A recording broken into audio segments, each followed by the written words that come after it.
സൗന്ദര്യമുള്ള കുട്ടി തനിക്കുണ്ടാവണം എന്ന് ആഗ്രഹിക്കാത്ത ആളുകൾ വിരളമായിരിക്കും.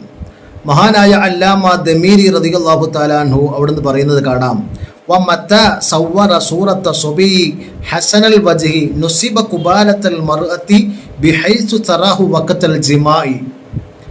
ജിമാ ചെയ്യുന്ന ഭാര്യഭർത്ത ബന്ധം നടക്കുന്ന സമയത്ത് പെണ്ണിന് കാണാൻ പറ്റുന്ന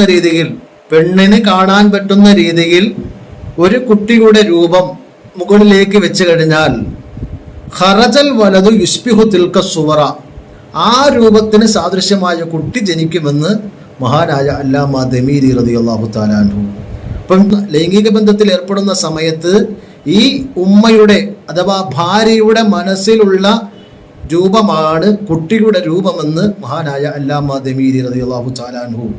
മഹാനായ ഇമാം റാസി റളിയല്ലാഹു തആല അൻഹുവിന്റെ കാലത്ത് ഒരു സ്ത്രീ ഒരു കുട്ടിക്ക് ജന്മം നൽകി. ആ കുട്ടിയുടെ തല മുതൽ പൊക്കിൽ വരെ മനുഷ്യരൂപവും താഴോട്ട് പാമ്പിന്റെ രൂപവുമായിരുന്നു. ഈ വിവരം അറിഞ്ഞ ഇമാം ആ സ്ത്രീയെ സമീപിച്ച പ്രകാരം ചോദിച്ചു, ആ കുഞ്ഞിനെ ഗർഭം ധരിക്കാൻ ആവശ്യമായ സംയോഗം നടക്കുമ്പം നിങ്ങളുടെ അവസ്ഥ എന്തായിരുന്നു? ആ സ്ത്രീ ഇപ്രകാരം വിശദീകരിച്ചു, ഭർത്താവ് എന്നിൽ പ്രവേശിപ്പിച്ചപ്പോൾ ഞാൻ മലർന്നു കിടക്കുകയായിരുന്നു. വീടിന്റെ മേൽക്കൂരയിൽ ഒരു സർപ്പത്തെ ഞാൻ കണ്ടു. ഭർത്താവിന്റെ കണ്ണ് താഴ്ഭാഗത്തായതിനാൽ അദ്ദേഹത്തിന് സർപ്പത്തെ കാണാൻ സാധിച്ചില്ല. ആ സർപ്പം ഞങ്ങളുടെ മേൽ വീഴുമോ എന്ന ഭയത്തോടെയായിരുന്നു ഞാൻ കിടന്നിരുന്നത്.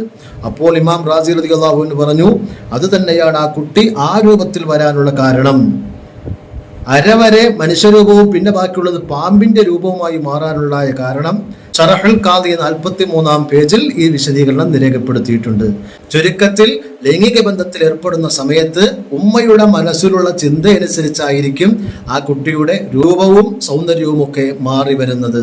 അള്ളാഹു നമ്മുടെ മക്കളെല്ലാം സ്വാലിഹീങ്ങളിലും സൗന്ദര്യമുള്ളവരിലും ഉൾപ്പെടുത്തി അനുഗ്രഹിക്കുമാറാകട്ടെ. ആമീൻ യാ റബ്ബൽ ആലമീൻ.